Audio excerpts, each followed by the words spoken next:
the Radio Misfits Podcast Network.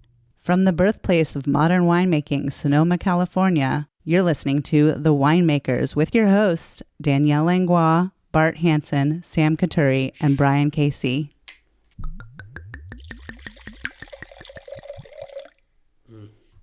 That's got great color. Sounds like a rare unicorn thing that couldn't only exist in one or two places. Something that I've never tried and am excited about. Possibly. Yeah. Good morning. Welcome to the Winemakers. Hello, everybody. Yeah, we're a little quieter than normal. We got the skeleton crew, if you can call us skeletons. Skeletons, yes. Skeletons in the closet.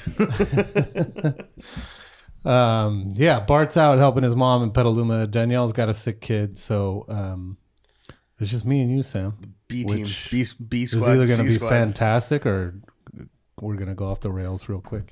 Well, the start's not so strong. Let's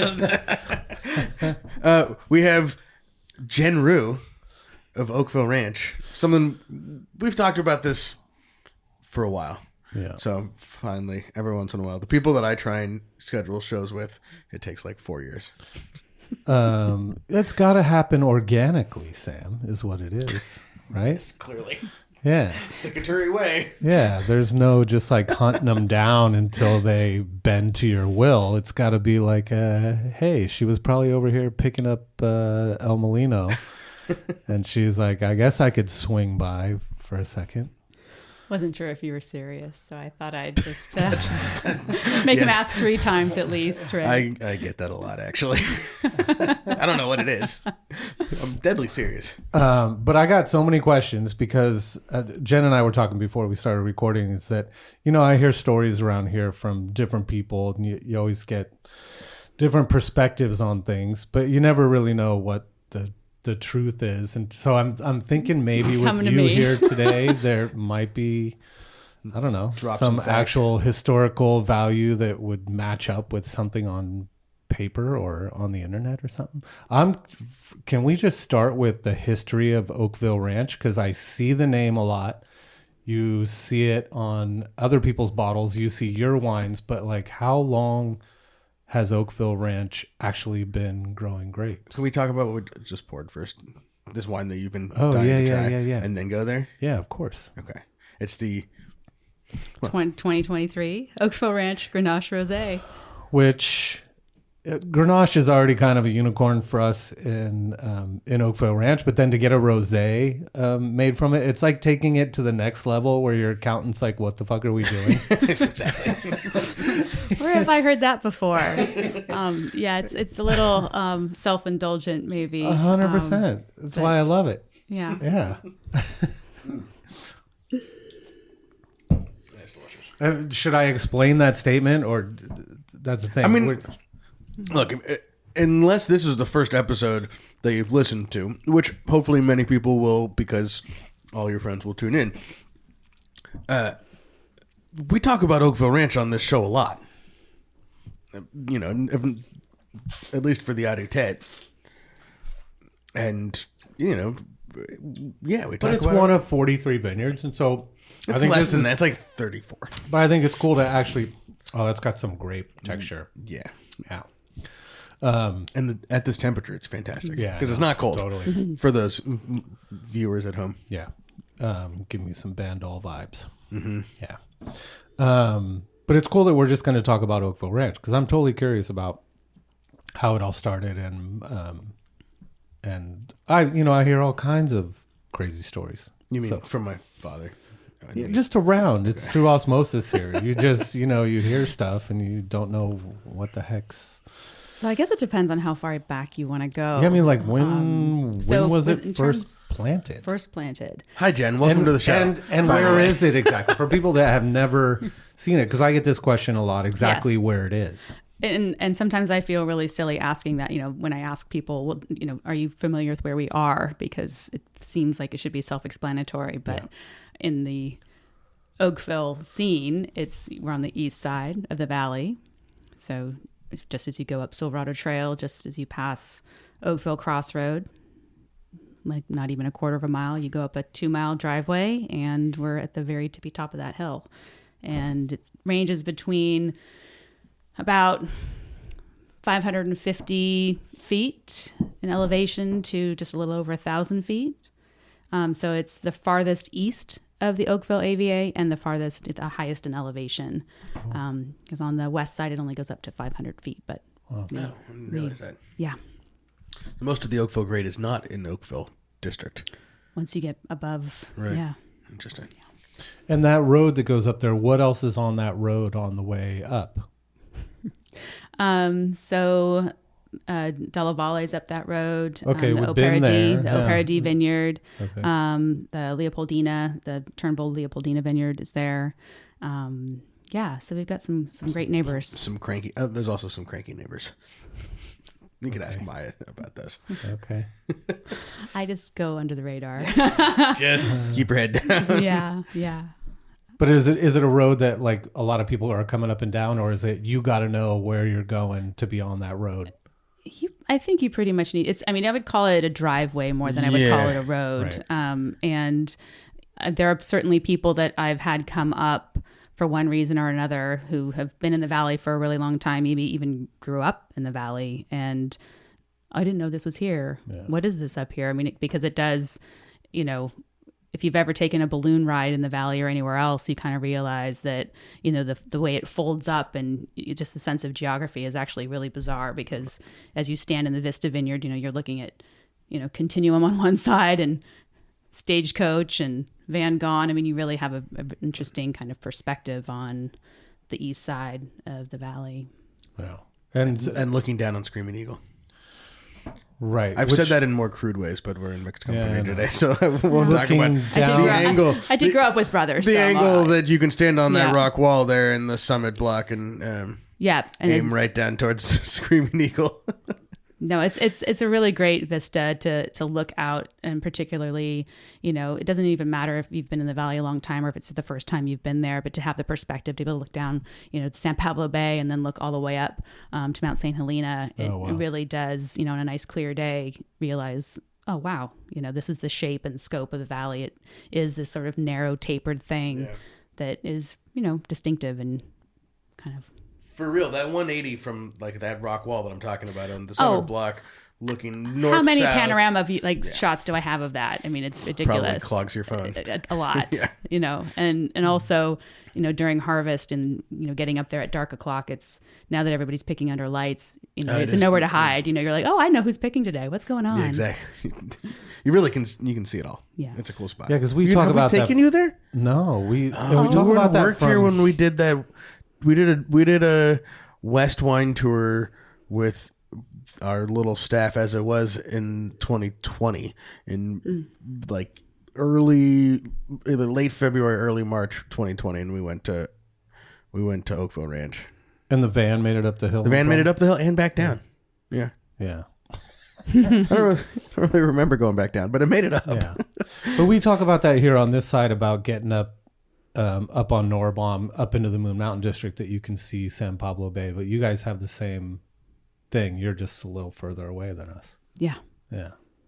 Probably the same distance. It's almost just like a different angle. Right. I mean, one of the things I've always found about Oakville Ranch, and obviously there's lots of differences, but it's more Moon Mountain District in similarities, soil-wise, exposure, that direct line to the bay, than a whole lot of other places in Napa Valley. And then also it's all volcanic soil. Yeah. So who was the first person to actually plant grapes up there? So the property itself has had, inhabitants, as it were, since the late 1800s. And there were vines planted up there then. But obviously none of those have remained. Just like families that were up there making wine for themselves? Or? Right. So Sheila's actually the one, our GM. She has the history dialed in, and dates and people, and especially because she's a Napa native, so she's got a lot more sort of that perspective. But I know the Fagiani family who owned the bar downtown. They were one of the owners at one point. But there's there's a Victorian house on the property that was built in the 1800s, and then the stone house, which was the winery at the time, is now the main residence, and that was built in the early 1900s. So it's had a long history just in terms of being the sort of a some people even think that their stagecoach route went up and over across from Stagecoach down through Oakville Ranch. And sort of there's makes stories sense. of sort makes of sense though. It does. And when I used to get fruit from Stagecoach for another project, and I'd be standing on E block looking down, I'm like, I have to get down there, but I don't want to go around. Right. And there were some old fire trails, and we've actually walked some of those old fire trails, and gotten pretty close. But because that's probably 45 minutes from E block at Stagecoach. Yes, around and down and all the yes. But if you had like an ATV, you could just and we're immune to poison oak and Lyme disease. Lyme disease, yeah. Yeah. So who lives in the house on the property?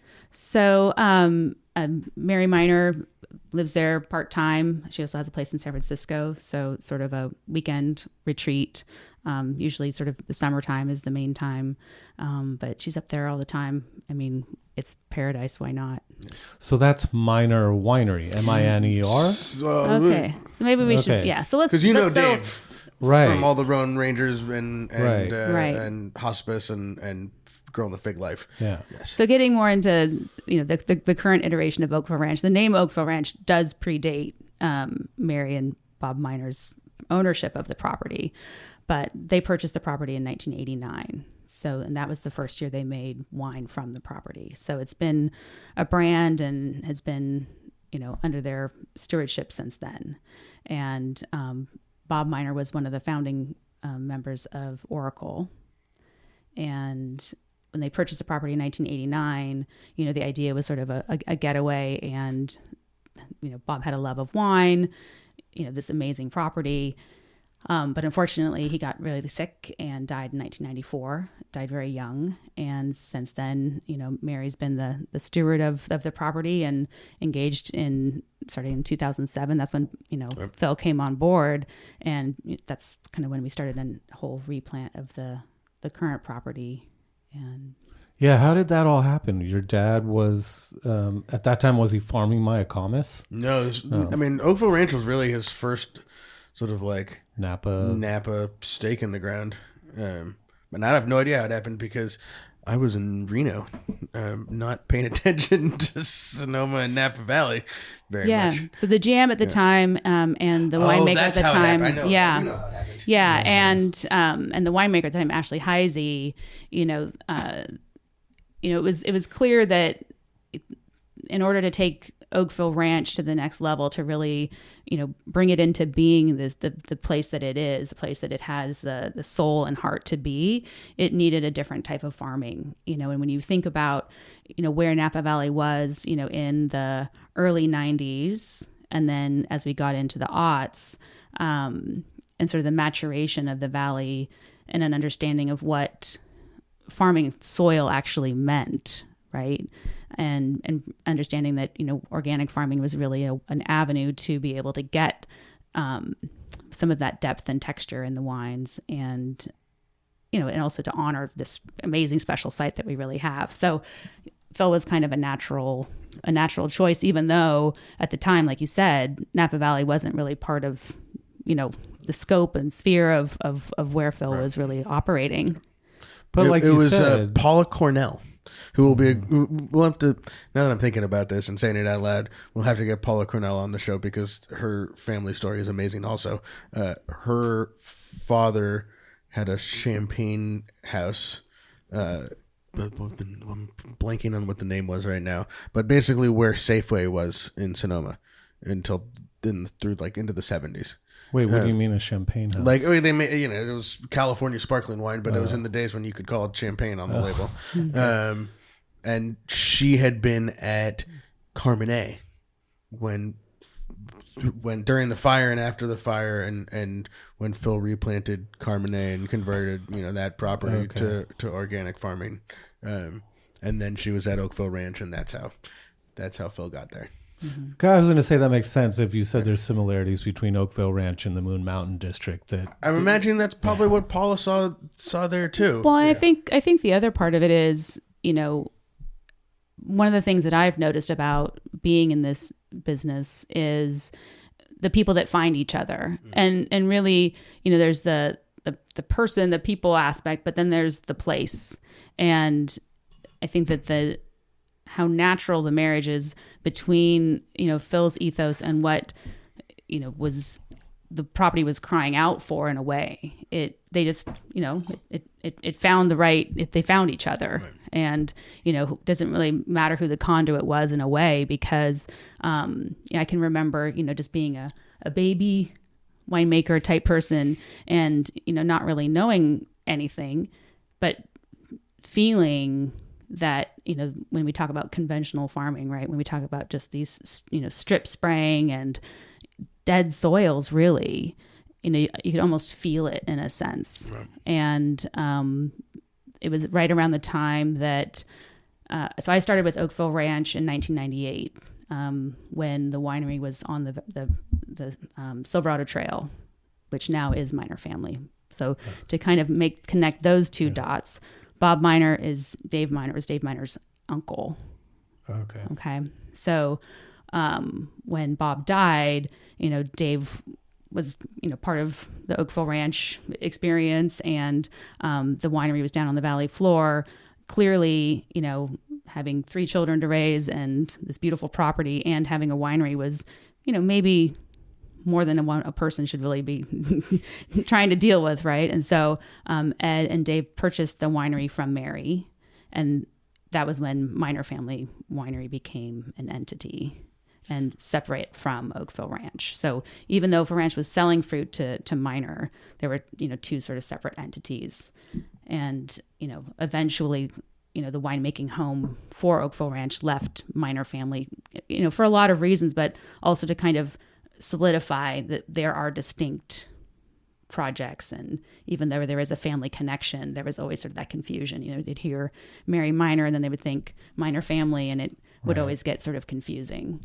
Well, and Oakville Ranch has always then been a place that you grow grapes, sell fruit, but also make wine as its own label. Correct. Okay. So it never took all of its own fruit, and that was never really the idea for the place.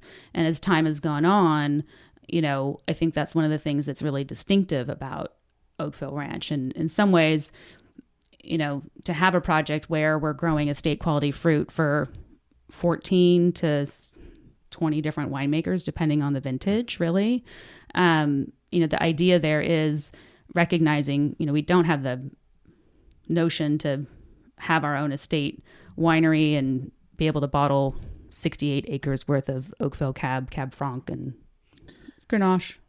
Yeah. Well, Chardonnay, right? And when Bob and Mary purchased the property, close to 50, but probably about 40% of the property was planted to Chardonnay. Wow.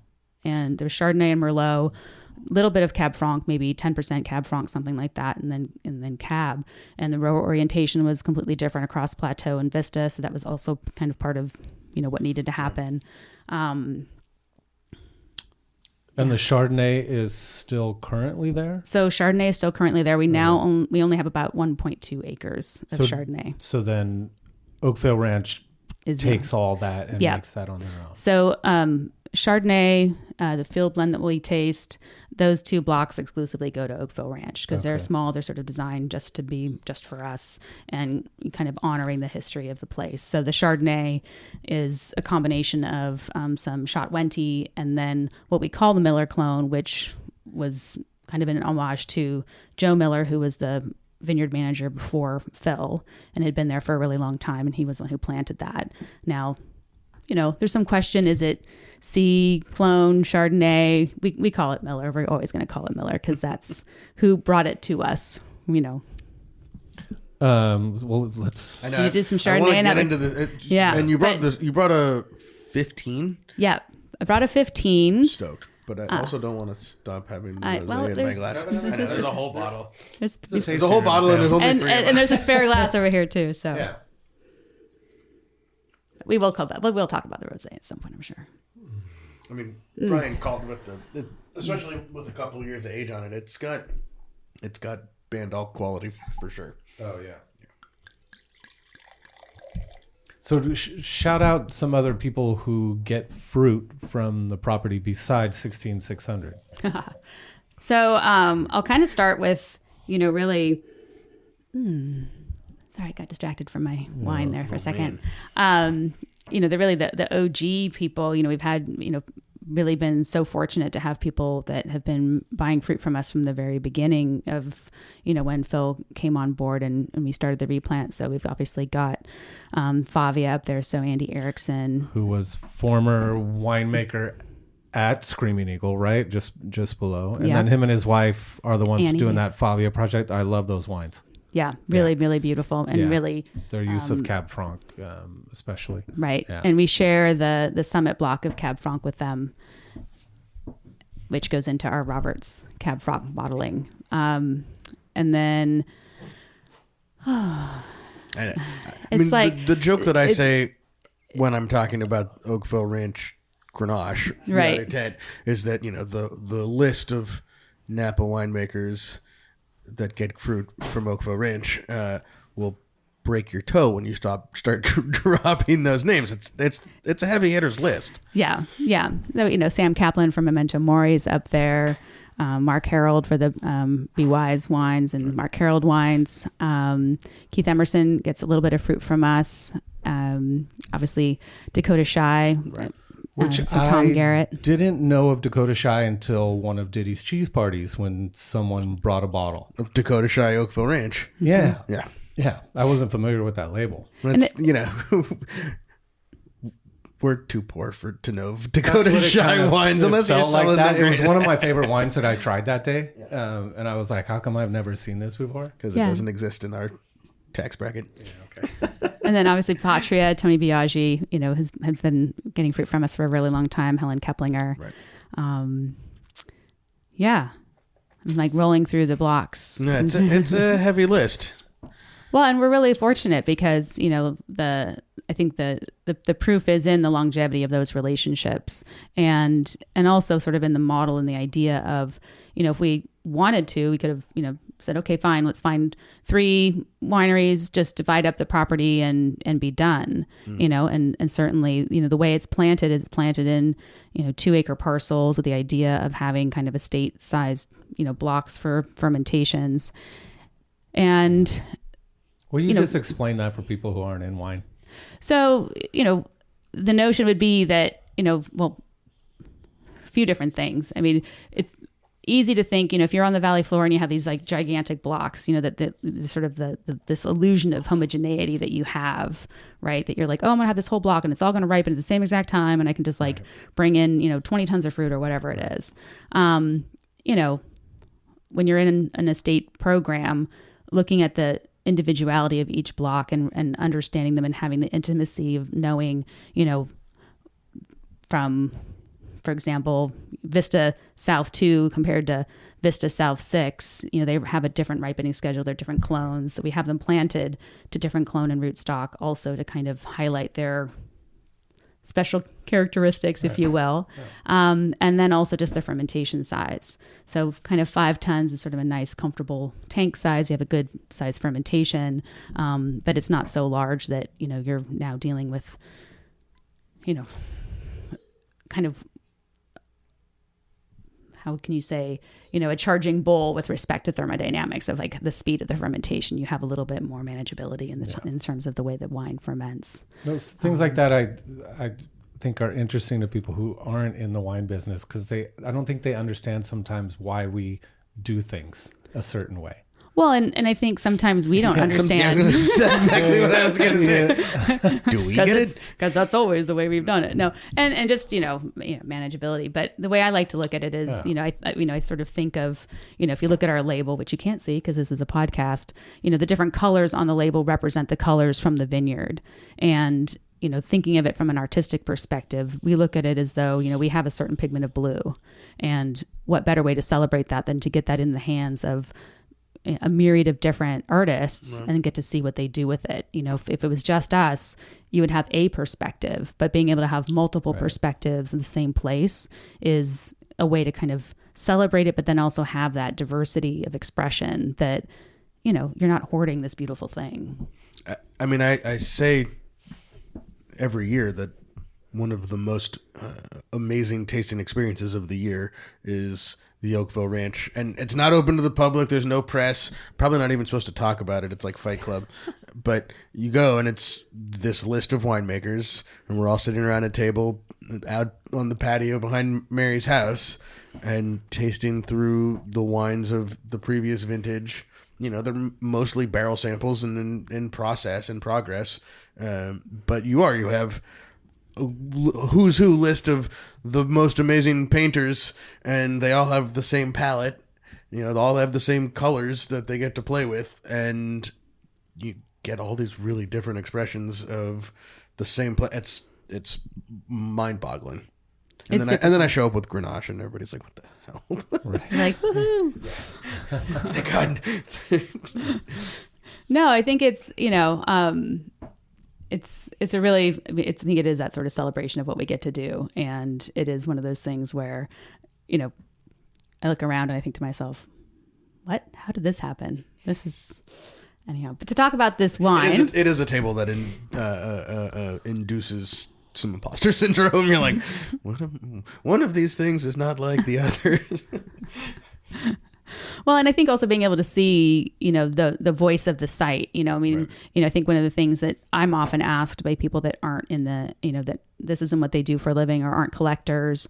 If I go, home and people from outside the industry are kind of don't really understand the notion of, vintage to vintage variation. Right. And, well, am I going to like it as much as that one? Well, and I think that when you get to see that sort of horizontal perspective of a vintage from the same place, you get to understand the place, because you get to sort of tease out what's the DNA of this place and what's been done with it and how it's been, fermented, or what kind of oak it's in, and all of those things. And to be able to see that common thread and how they're related to each other, if you don't have a strong site, it becomes meaningless. There is really not a whole lot to talk about. So will you talk a little bit about this Chardonnay that's in our glass? Because when you told me the pick date, to me, I'm thinking Gloria Ferrer is picking Chardonnay on that date to make sparkling wine. Yeah, so I pulled this wine for a few different reasons. One, because the rest of the wines are sort of more of our current release, and except for the rosé, actually. But the rosé you brought. The rosé I brought for Sam. Thank you. You're welcome. And it's because this is the earliest pick date that we've ever had for the Chardonnay, and that was August 24th. Well, I imagine for anything, right? It's got to be the earliest pick date for anything on that property. Right. So, going back to the 15 vintage, we had a really extended bloom period. So there was a little bit of shatter. There was some unevenness. And because of that, the size of the crop was a lot smaller. And when I was looking at my notes for this wine, because in my mind, I was like, God, I remember it being early. And then I saw the date and I thought, oh my gosh, I didn't remember it was that early. No. And with the sort of exuberant early spring that we've had, sort of that came almost as a summer, there's been all of this, everyone starts looking into their crystal balls and sort of, oh, well, it's going to be an early year. And what do you think the date's going to be? It's a long way to go. And a lot of the story. But I thought it would be interesting to taste a wine that, to date, we'll see if this record holds after this year or not. But circle August 24th. August 24th. What are the numbers on it as far as acidity and pH levels that would be comparable? Right. So we typically, Oakville Ranch, one of the things we're known for is holding acid. So in general, the Chardonnay will kind of, finish primary. In ML story is kind of an interesting story. I don't have like a set like, oh, this is 100% ML, or I only do this, or it's very much dictated by the vintage, and that's really dictated by the pH. So once it finishes primary, it's all barrel fermented. I'm tasting through, I'm stirring, kind of gets to be January, and I sort of have that conversation like, how does this feel? Does it feel balanced? want to let it hang out and see if it wants to go through ML or not. And, you know, this wine, even if I had tried to encourage it, it probably wouldn't have finished. It's about 42% through ML, and that was the majority. That was probably just through primary fermentation. But the pH is around 3.7, 3.4 finished, which I think is one of the reasons why it's held together so well. Yeah. And it did, I think last year it came out in the Robb Report, one of the top 50 Chardonnays of the 21st century so far. No shit. And I thought this vintage specifically, this vintage specifically, which I thought, well, that's like a pretty big callback. It's delicious. It's amazing. And in going through, you know, we did a vertical of all of the wines produced from Oakville Ranch. Gosh, it's probably maybe 6 or 7 years ago now. And going through the Chardonnays was such an amazing experience. I mean, you know, it holds its acid beautifully. It's kind of a, you know, it is a unicorn in that people just don't tend to age Chardonnay. And now we get to see. Yeah, here in the United States, you mean? Yes, here in the United States, in the Napa Valley. And also, you know, and recognizing, you know, this bottling, what does it say, 84 cases on it, you know, depending on the vintage, it's somewhere between, you know, usually it's around 100 and 125 cases, but, you know, because of the vintage variation. So it's sort of hard to keep a hold of when you have delicious Chardonnay. You know, there's only 84 cases. It's like before you know it, you're like, oops, I was going to not drink all of that. Yeah, thank you for sharing this. Are you just sitting on some of this at home? This bottle was in my cellar. I had one bottle left. I think we've got a couple cases at the winery, just, you know, kind of in the library, so to speak. Yeah. So I think it's, you know, it's pretty special. Yeah, it's like your dad would love this wine because he likes, especially on the aromatics. He likes when there's a little bit of age on white wines. And like you get that little bit of like Marcona almond. Yeah. It's fucking awesome. Yeah, sometimes he goes a little too far for me. Yeah. Well, this has cheese party. Brian is also Brian does open Brian, it kills me. Like opens his, we gave him a bottle of Chave Blanc to save forever, and I think he took it home and opened that night.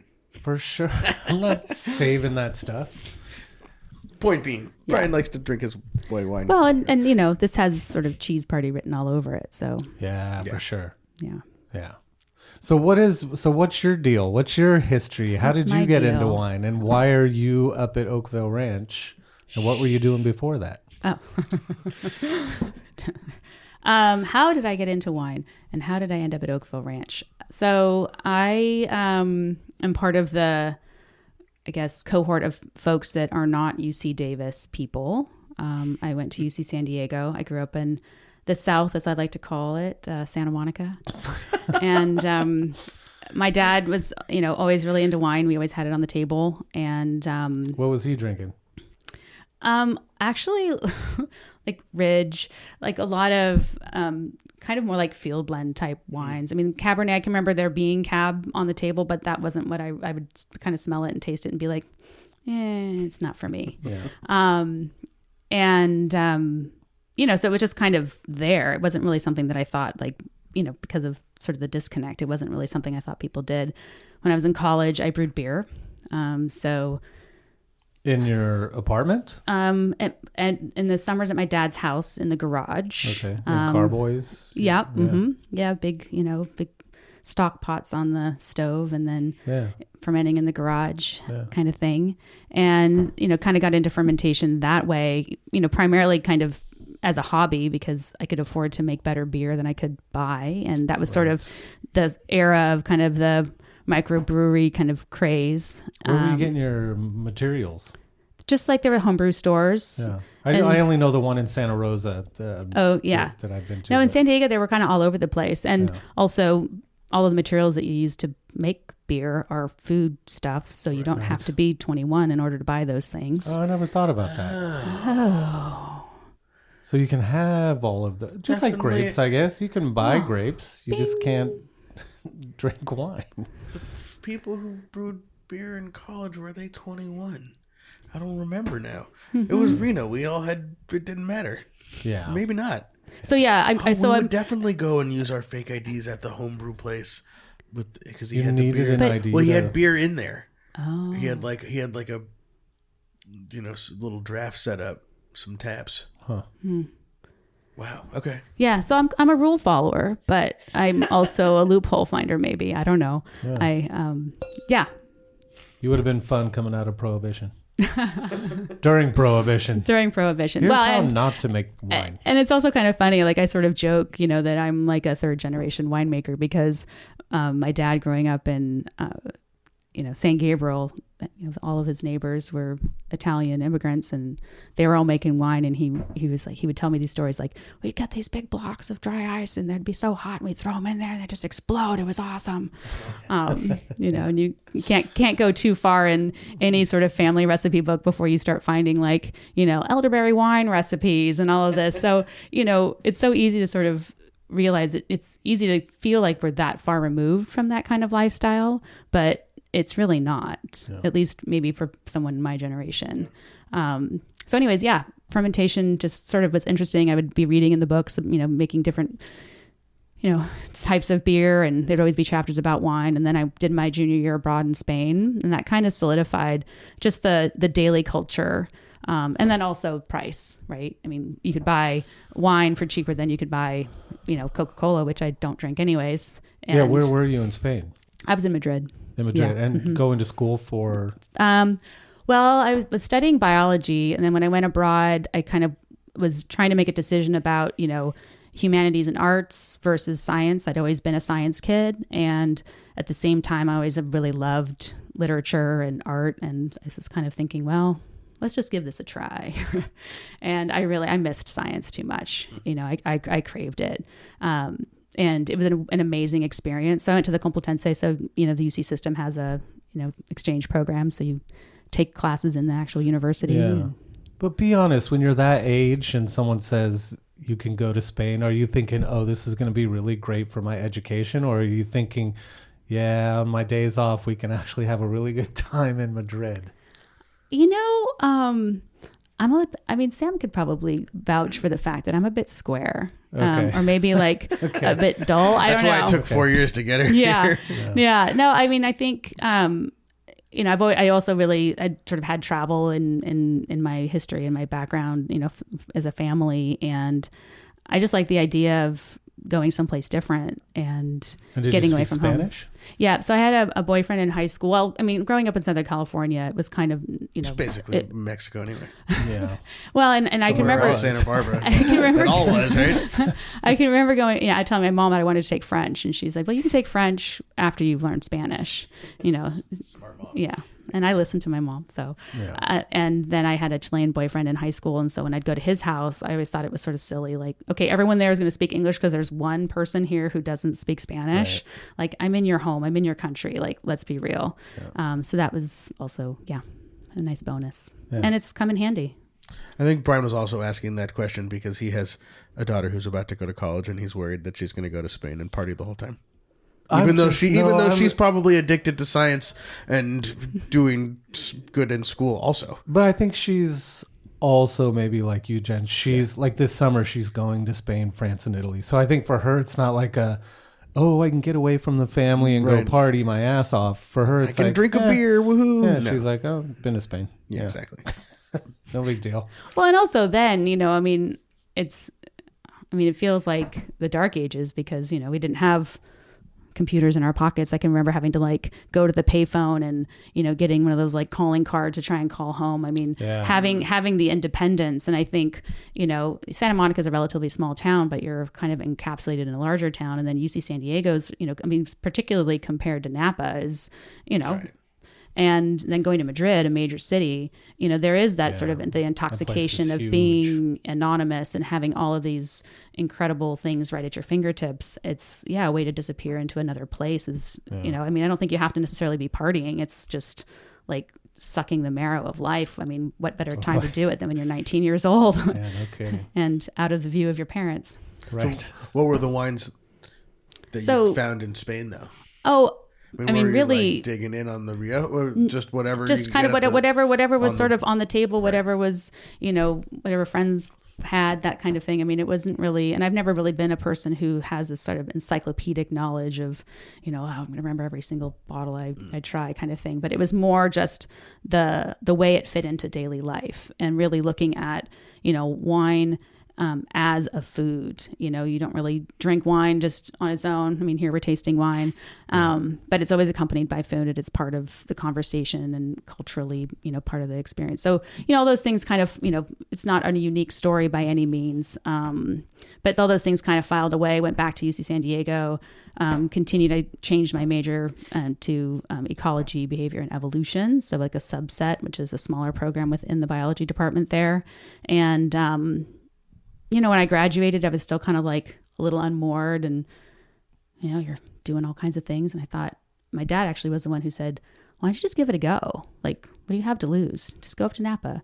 So I came up here. Just go up to Napa. Well, so he had a friend who had led like wine tastings, kind of corporate wine tastings for the firm that he was part of. He was a CPA with Arthur Young and Company, and then it became Ernst & Young. And so he knew Dennis Groth. And so he said, well, you know, have Mike take you up to Napa and go to Groth. And I did that. And then got the news. I got a subscription to the Napa Valley Register and looked for jobs. Got a tasting room job at Franciscan, and then I signed up for some classes at Napa Valley College when Steve Krebs was there teaching. You know, viticulture, spring viticulture classes. It's under the radar ding on Steve Krebs. Oh, yeah. Absolutely. I mean, when you talk about educators, just sitting in there and listening to him talk, I mean, it was amazing. It was great. And just gave me an opportunity to learn some of the vocabulary, meet some people. And then I was in the tasting room for maybe, 6 months, started doing industry tours. And then I'd heard that Vanessa Wong was leaving the lab to go work at Peter Michael, I think. And so I went up to one of the winemakers there at the time, Gary Brookman. And which winery is this at? At Franciscan. Okay. And I gave him my resume and I just said, hey, you know, I actually have, you know, a degree and I've done chemistry. I heard someone in your lab's leaving. Do you need anybody? And that's how I got into the production side of things. And so just, worked my way up from lab tech. And the irony is that Groth is another one of those places that you see direct line down from Oakville Ranch. So you didn't really make it that far. You go a long way, but you only make it that far, you know? Yeah. So I think it's, you know, I always talk about that, you know, being in an agricultural environment, you know, harvest comes and you always need bodies and people who are willing. And so just having the willingness and showing up and being open and being able to benefit from the openness of the industry, because I never really had any kind of, you know, anything barring me from continuing to move. I would kind of ask, well, do I need to go get my master's degree? And, you know, the answers I would get would be, well, is it stopping you? And I'm like, Right. Well, I don't know. We'll see. Keep going. Yeah. So I just kept going. Yeah. And, you know, kind of to your point, I mean, I don't really know. I mean, I sort of, you know, metaphysically, you kind of wonder, like, was there some sort of, why did I start there and end up there and never really go that far? I mean, even though I've had other projects, and particularly when I was at Miner and they did a lot of custom crush, I got to see fruit from all over the state, really. And so that was a great, you know, opportunity to work with a bunch of different winemakers from different areas, each vintage, you know, getting multiple vintages under your belt in one vintage. And, you know, and I think being able to enjoy that kind of collaborative environment, you know, if you're in a winery where it's, you know, a home winery and that's it, there's one sort of ethos going on. You don't have an opportunity to learn, you know, lots of different styles at once.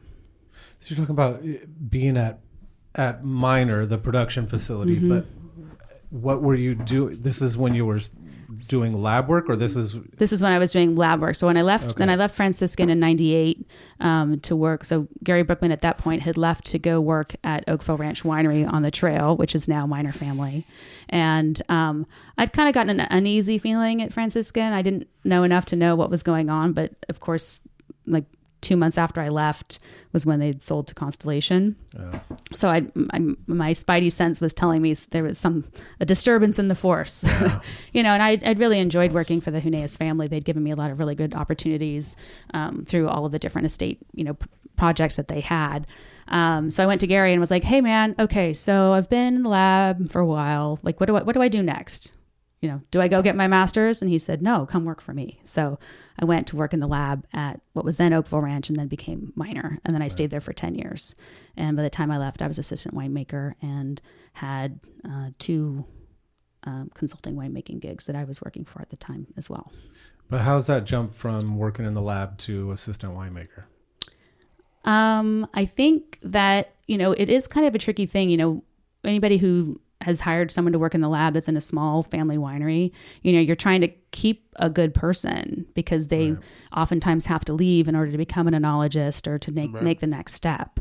And I, was fortunate enough that they kept promoting me from within, and I would just I don't know, when you're in a small family environment, like you just do what needs to be done. Right. And so I just sort of, one of those, I think Jen knows how to do that situations. Yeah. Right. And as you learn, you get more opportunities. And, so I just moved up, lab manager, enologist, assistant winemaker.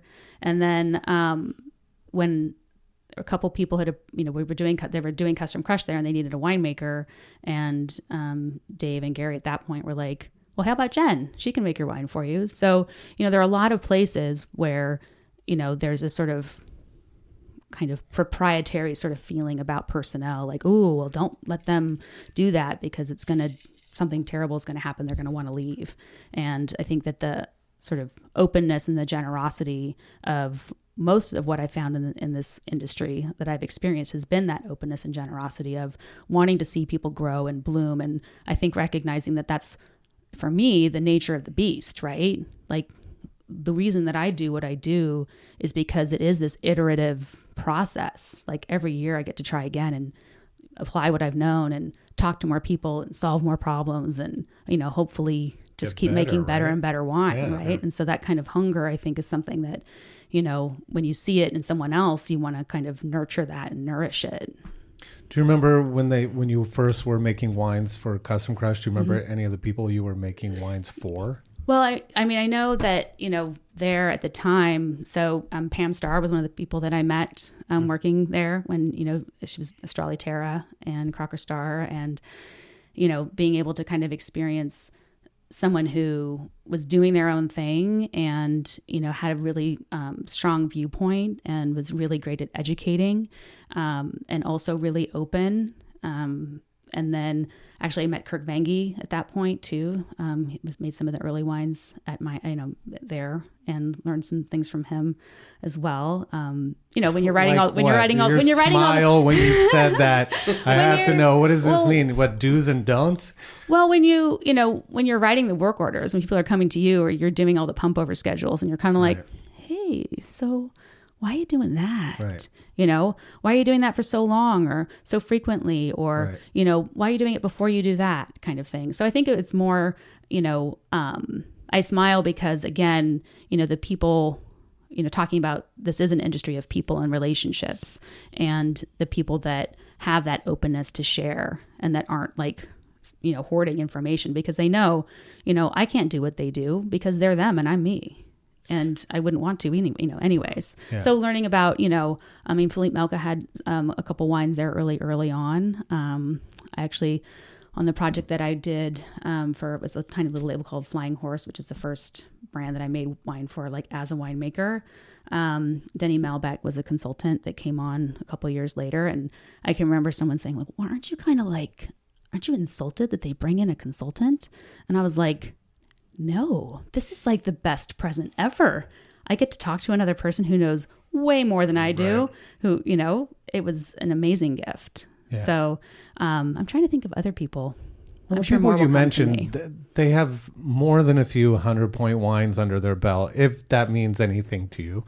But Vange and Melka, I mean, they're like legends over there at this point. Yeah, and legendary, I think, for a reason, because I think that the reason that they have had the success that they've had is that special spark of generosity of spirit and an openness. And, it's like who's teaching who. And I think, particularly in difficult vintages, that's, I think, one of the things that has been so enticing and has kept me in the business is, when you have a problem, there's always people that you can call. And it doesn't matter whether you went to UC Davis or not. Everybody wants to, figure out the problem together. That's one of the cool things about that lunch that we always do is it's a table full of those names and talking about the vintage and talking about the problems and challenges they had, and everybody's offering, asking questions and offering solutions when, on paper, they're competitors trying to make the best wine But at the same time, you're all kind of representing the same thing. And so you want the perspective of people in the outside world to be like, these people know what the fuck they're doing. Right. That Chardonnay's fantastic. Yeah, it was fun to... Yeah. It's one of those things that, you just want to keep smelling in your glass, Well, I think that's one of the things I really find about the wines from Oakville Ranch is the aromatics. That's another one of my loves is, perfumery. And I think, not for nothing, these wines are always just because of the place. And it's one of the best smelling places you can hang out is Oakville Ranch. That sounds funny to say, but I know what you're talking about. My dad always talks about there's I got wine on my glass, a mountain lilac that grows around there. It has these orange flowers, and I think that's what one of the things that you smell when you smell the Oakville Ranch wines, and it doesn't matter the variety. Yeah, it's something that comes from that, or just the plants that grow around there. It is biodiversity. When you're in that sort of chaparral, sort of that transition from the oak woodlands to the chaparral up there. There's a lot going on aromatically when you walk that vineyard, for sure. Yeah, definitely time of year and time of day and the way the winds are blowing or everything else. You're just in time. Hi. Hi. Is that wine? It is. It is wine. Yes. Oh. This is turns out it's a wine show. It is a wine show. Do you want to try some of this 15 Chardonnay before you get started, or you want to start with rosé? The Chardonnay. Your rosé. Let's start with the Chardonnay, because then the rosé won't change the color. There you go. Love it. Yeah. So works in a tasting room. So I brought the 15. Oh, hi. Hi. Hi, everybody. Hey, Dad. Cheers. Hey, Sam. So I brought the 15 because The 15 Chard? 15 Chard because it has some age on it. and Yes. and guess what?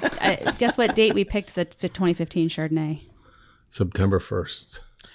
August 24th. Oh, God. It's the date I to overslept beat. that morning. Yeah. It's the date to beat. We might do it this year because there's bloom happening.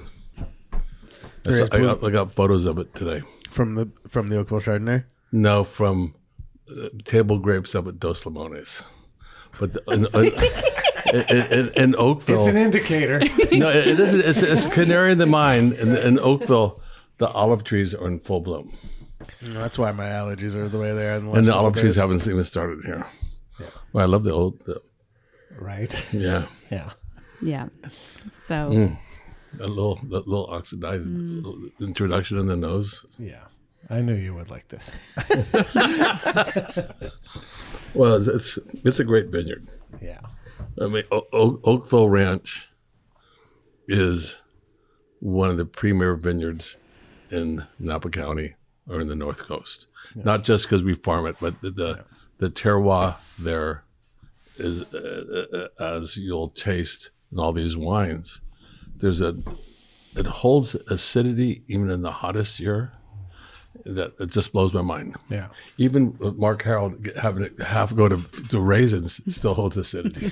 So let's talk about that, because what we're on is the 22 Cab Franc, right? Right. Yes. Which for us, we're having conversations about the 22 vintage here because of that heat spike. How did it affect you guys up there?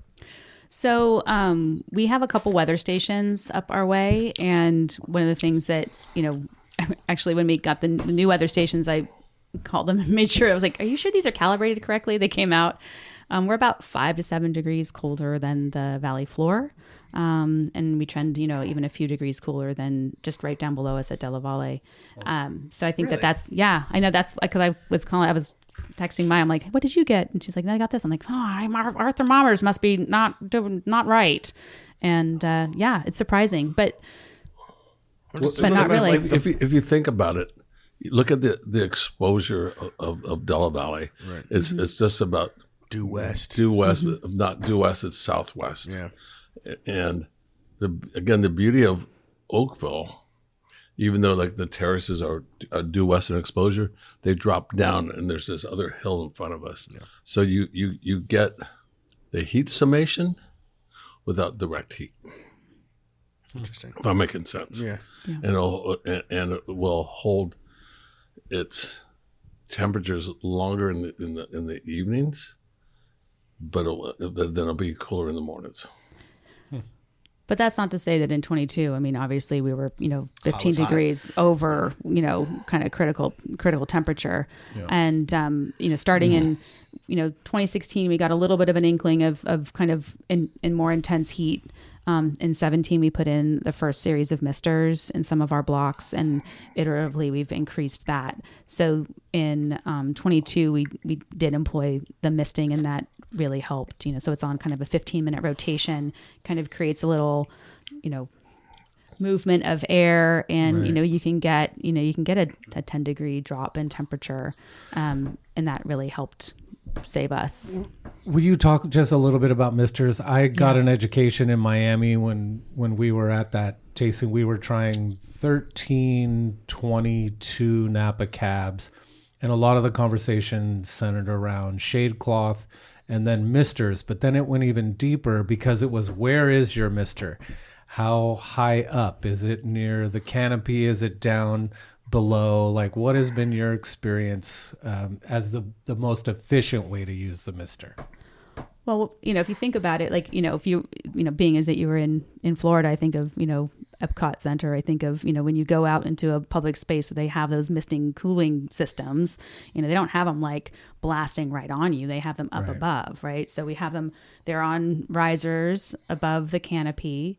And now we're installing a third line so we can actually mist without irrigating, because I think that also is part of the problem for some places in 22 that we're using overhead sprinklers. Right. Then you're introducing a lot of moisture in the soil, right. And then you're sort of trapped the other direction too. Right. And actually, we're moving to the pulsators. We're moving to our pulsator, and the misting is, in a sense, new technology, and there's no rule book as of yet. That's what I noticed when all those 13 winemakers were up there on that panel that we were listening to, is they all kind of had different approaches to it, but they had some data that was showing, we showed a 5-degree drop, and then people that had it 3 inches up higher showed a 7-degree drop. It was like they were all kind of playing around, just trying to figure it out.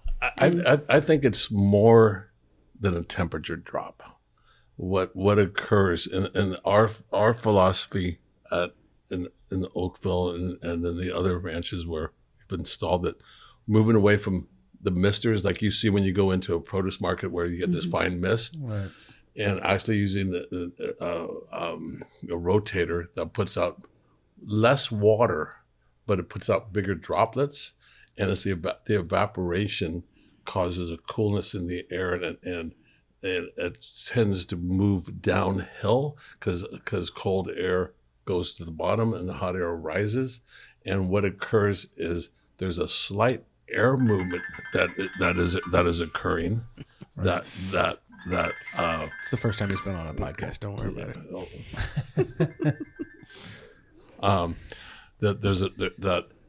That air movement and the little bit low raise in humidity that stops that frying of the fruit, and you lose 1 to 2 degrees difference between the top to the bottom, and so that you have this constant air circulation. So you start at the top and sort of cascade down and let that air go with it, and then kind of we alternate. We 15 minutes on here, 15 minutes on, 15 minutes, and then come back. Kind of creates like a little vortex in a sense. Create a false alarm in a sense of air movement. Huh. And to your point, I mean, what we're doing in all of it, is an applied science. So, and I think, when you think about all the various factors, what is the infrastructure you have? What's the shape? What's your, kind of resident slope? Those sorts of things all factor in. And, even when you talk about shade cloth, there's lots of, different perspectives on, color of the shade cloth and all that. We use shade cloth also. Shade cloth. But that's kind of a different tool. The craziness about the 22 heat spikes is that at 7 o'clock in the morning, the ambient air temperature and from the eastern sun, the rising in the sun on the eastern side of the vine was 90 degrees. Because the shade cloth's usually on the western side, right?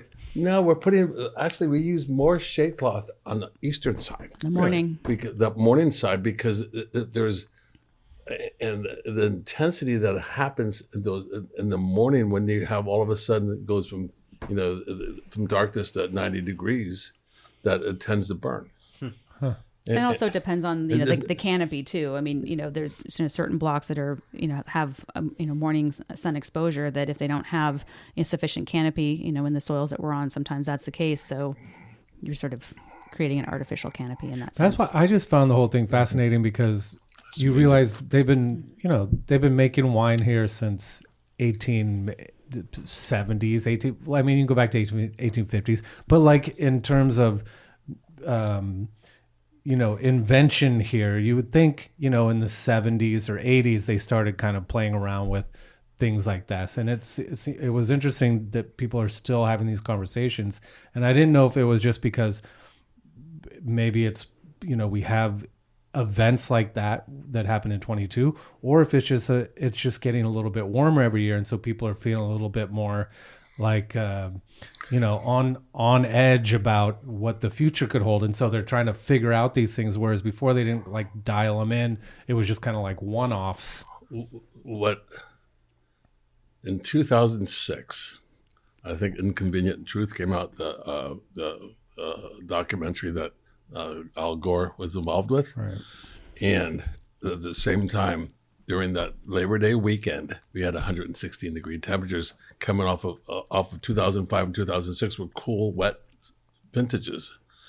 And but what he mentioned in Inconvenient Truth is the intensity of heat events, the intensity, not of heat events, the intensity of weather events.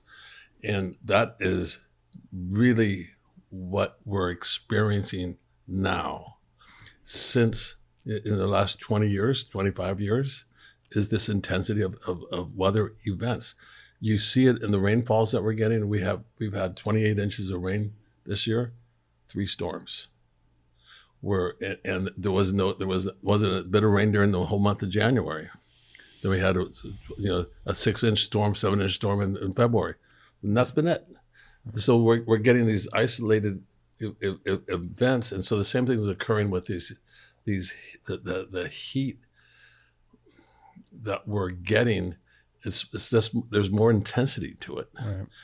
There was one year, and I don't remember what it was, but it was probably in the early 2000s where we had a heat event on the day of the solstice, where it hit 110 degrees, and on the western side of redwood trees there was burning, because there was all of a sudden it went from 0 to 80, boom. Right, almost like a solar flare. A slower, yeah, precisely. And then there was a 2010 where we had a cool growing season. Then all of a sudden in August there was. You drive down the valley and it looked like a blowtorch went right down the vine rows, because all of a sudden all this the accumulated fungicides that we put out there burned. Yeah, and also I remember everyone was so freaked out about being so cool that they leafed the bejesus out of everything. Yeah, and then exposed everything. Well, wasn't that kind of what happened in 22 in a lot of ways? That it was cool. It wasn't the crazy hot summer until that September heat wave and everything got fried for 2 weeks. Well, I think, yeah, and also the It's true. duration. I mean, it's not only the intensity, but the duration. I mean, this notion of this heat dome is sort of, What, you think about the heat dome we're going through right now. Right. When we had 90 degrees 2 weeks ago. 95 in some places. 90, yeah. And then all of a sudden, yesterday was 80 degrees. And then we're going to theoretically have these storms that are going to give us maybe 0.2 of an inch of rain. And then on Friday, 85 degrees. Yeah. And it'll be the 3rd of April. Yeah.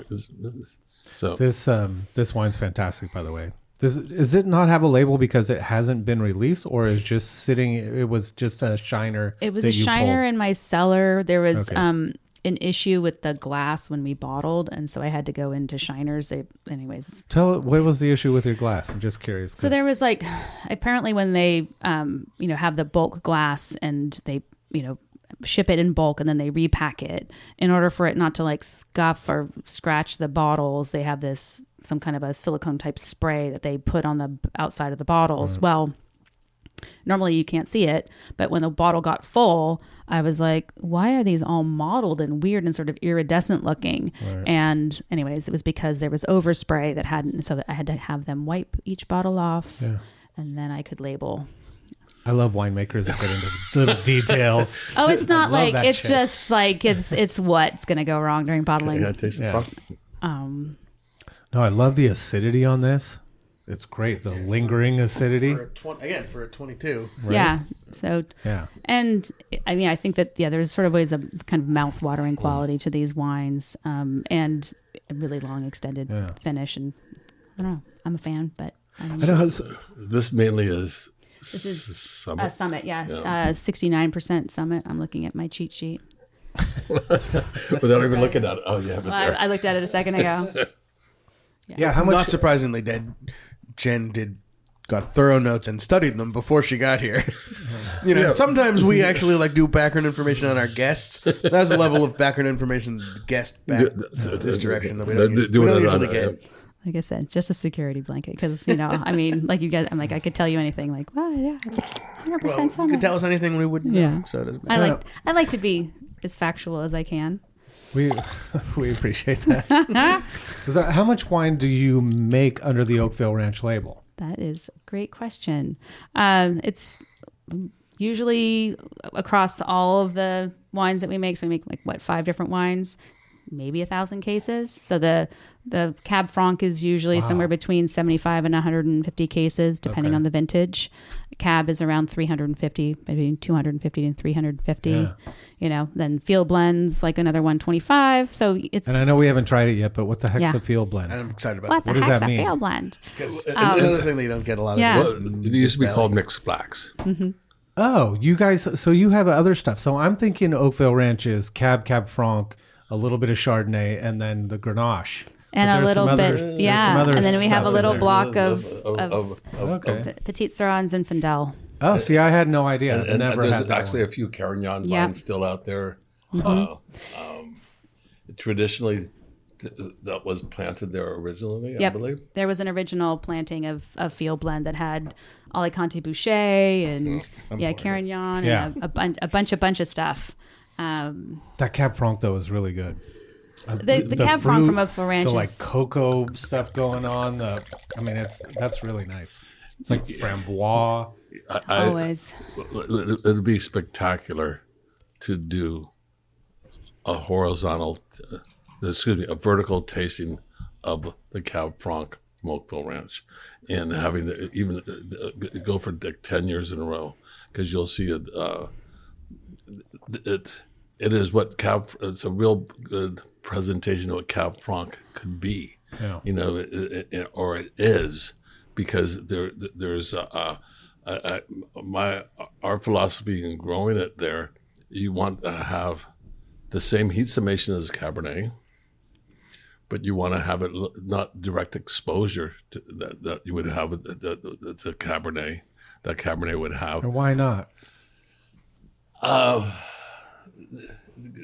Cab Franc is a yellow tinged growing vine, and it's the Cabernet's parents are Cab Franc and Sauvignon Blanc, right? And Cab Franc is just so orderly, and grows perfectly into the trellis. But I think it's a little more susceptible to sunburn and to leaf burn because of that, because of its yellow tinge, a little bit similar to what you get on Grenache, not quite as pronounced as Grenache, but you put a Cab Franc or Cabernet. Cabernet is dark, has more pigment in the skin. Okay.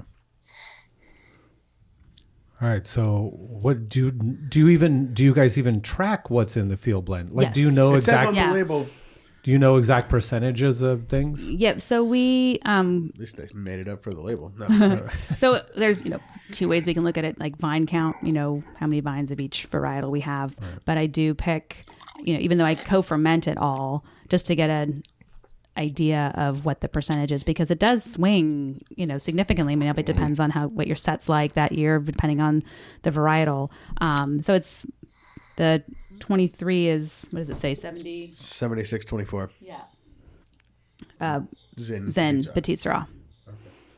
But then, sounds like any good Phil Coturri vineyard, there's some unaccounted for vines out there that add to the complexity. Whoops, there's the Sangiovese. There's no Sangiovese. Okay. Again, in this, the Petite Syrah is at the western end of the block. It was in. That's like close to that back barn back there, right? Yes, Yeah. It's at the east, the northeastern part of the property. Oh yeah, this stuff's amazing. And the Petite Syrah, Wow. again, in a heat spike, will tend to melt. And so that I probably would have planted it, with the experience, planted it opposite. Well, this is 23. So Yeah, 23. we're not worried about heat spikes in 23. So you get it. I mean, it's 160 cases. So you're getting like a little over 3 tons of fruit, something like that. It's off about a little bit more than an acre. Yeah. Yeah, that's an amazing wine. I've And it's never all had like this wine before. little head trained vines. Right. Of course, pain in the ass. Yeah, exactly. Not a pain in the ass. Well, I'm not the one squatting down picking. No, they're these not things. that short. Yeah. They're not that short. They're designed for somebody built like us. Okay. Well, that's the thing that I love about Oakville Ranch is you drive, through the Vista block and what's the other one? The Plateau block. Plateau first, and then the Vista, and you drive past these like perfect thoroughbred rows of Cabernet and Cabernet Franc, and then you get to that back corner where the field blend block is and the Grenache block, and you're like, and then it's unruly, head trained, hidden in the back. That Right. all the fancy stuff's up front. Yeah, this is our shit. Yeah. Does anyone? You don't sell any of this. You just make it all. Right. Yeah. There's, just that one little block. So it all goes to us. And it is, for me, it's California. I mean, when you asked about the kind of wines that I feel like I grew up with, it has that real sort of spirit of California and, elevated by sort of the focus and intensity of the site, it just sort of is on steroids a little bit. Who planted these grapes? Was it you? I didn't plant that. Oh, you didn't plant that? No, that was planted. The terrace, the terraces, And the Summit 1? Summit 1 and Summit 4, and the And the field blend were field blend were already planted when I got there. Okay. And that was set up to be on a cordon, a unilateral cord, and I changed that. But also when I got there, where we now load our grapes at, was another field blend block of Zinfandel and Petite Syrah that was on cords there also, and we removed that and didn't fill that in. Yeah. But we did change how they were training that. Yeah. The prior block of field blend was sort of where Vista North 4 is and kind of the staging area Yes. there. That's where it previously right, was. right across from Vista South 5. Yeah. Yeah, that wine's fantastic. It's just a delight to make. You're using new barrels on that? It's all, is that neutral? Or It's like, I might have like 1 or 2 new barrels, so it's like maybe 35% kind of on the top end. But I just like the fruit to speak for itself.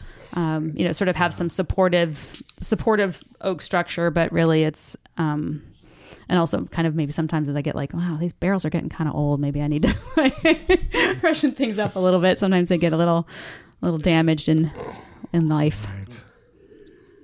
But no, I love all the wines. I mean, and it's just lovely to have. It has a just very distinctive personality to it, and it's fun, not too serious, but it's also still has that Oakville Ranch orange blossom mountain lilac thread going through it. The garlic. Oh, Garrick. Of Oakville. Of Oakville. Yeah. And it's the chaparral, the mountain lilac. There's no big oak trees there.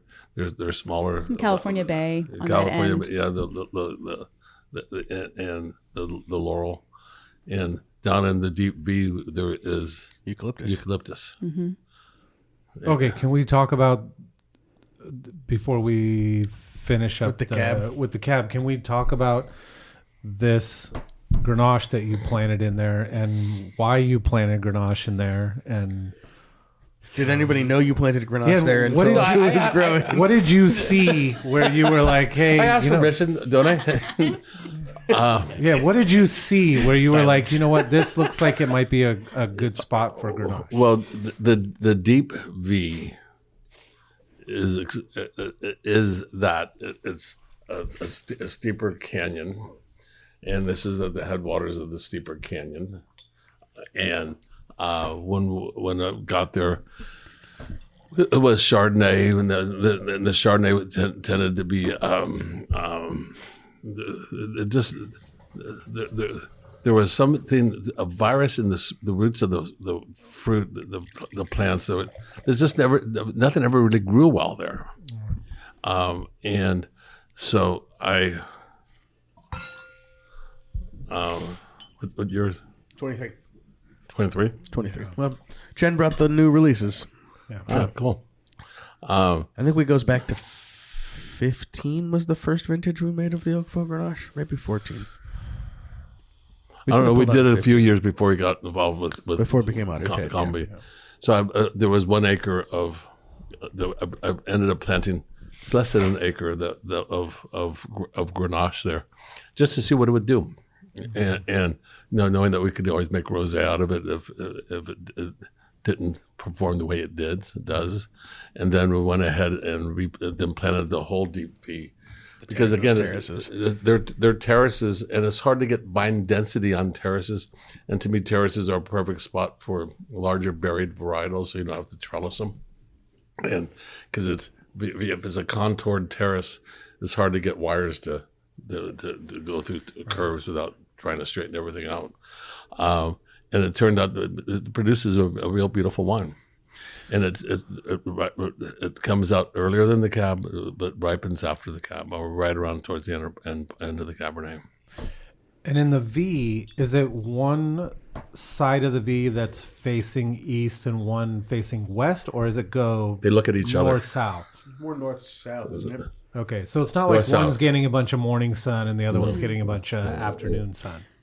No, and also that the far end that's closest to the eucalyptus, it's kind of, there's almost a hillside behind it. So it's, it takes actually really until the afternoon until you get sun kind of peeking around, because it sort of has to swing all the way, kind of 2/3 of the way through it. I guess I got to bring you there one of these days. Yeah. You've never been there? to Oakville Ranch. And it's ripening generally at the same time in the V?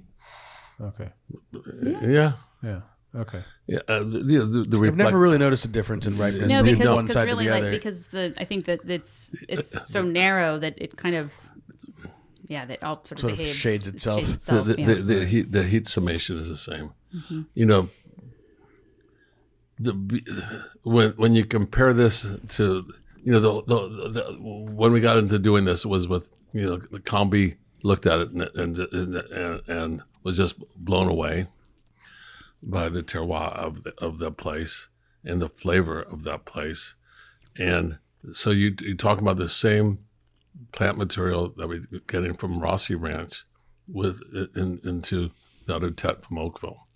Roughly the same percentage of Mourvedre that's there. Yeah, how does that work? So these are all questions that I've wanted to know for a long time. How does that work? I love that you like How does that sell these work? wines every day. No, I love. Wait until we have them on the podcast to ask these questions. I'm like, finally, it's my opportunity to get the truth out of everyone because I have a microphone in front of everyone. So I want to know, like, how do you figure out the amount of Mourvedre to plant in the vineyard, and then where do you put it? Get what you want, right? Like, where do you put it in relation to the Grenache, and then does it ripen at the same time? Are you picking it the same day? Yes, Okay, we're picking it at the same day. but like, Is how it many right? vines of Mourvedre? There's like 2 rows at Two the bottom. rows, You have yeah. the- I turned my phone off, but I can send you a vine count because I have it. She has the exact vine count. It's like 2.5 rows at the bottom of I like to count things, right, Phil? Yeah, you do. She, the bottom of the north side. she's a frustrated accountant, which is that's one of her hats. Just different parts of my personality. No, if what I wish. If I wasn't such an organized person, or I really wish I would have done it in a Massal selection and just intermixed the Mourvedre throughout it. But because of wanting to make sure that we had, if something happened, we wanted to have the Mourvedre separate. We kept it separate. It's the same thing we did at Rossi, and at Muchas Piedras. and Muchas Piedras. There's a row of Mourvedre that goes from the beginning all the way to the end. So it has the same exposure on those terraces that the Grenache does.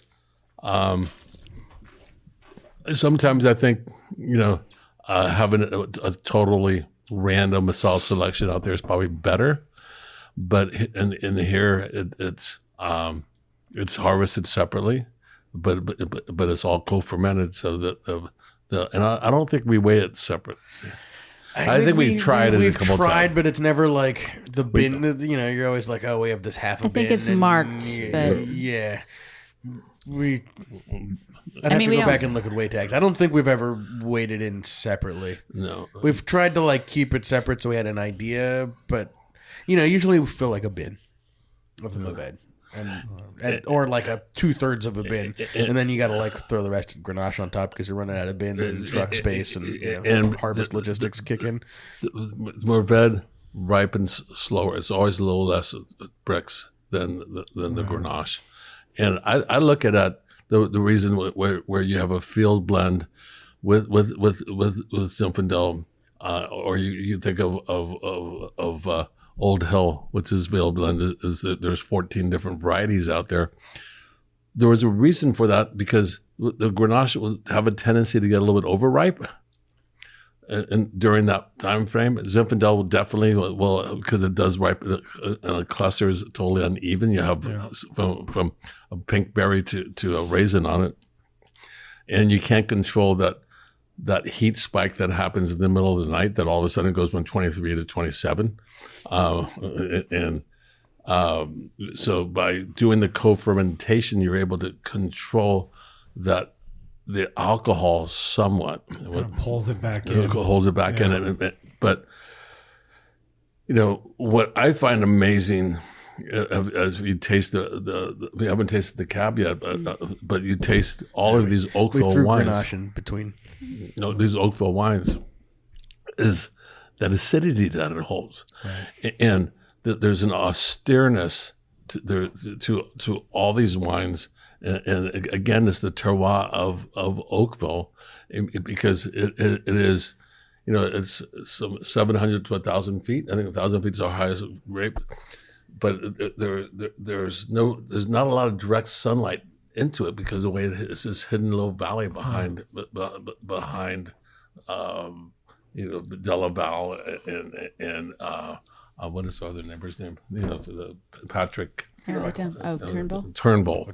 They're out in front absorbing all that afternoon heat.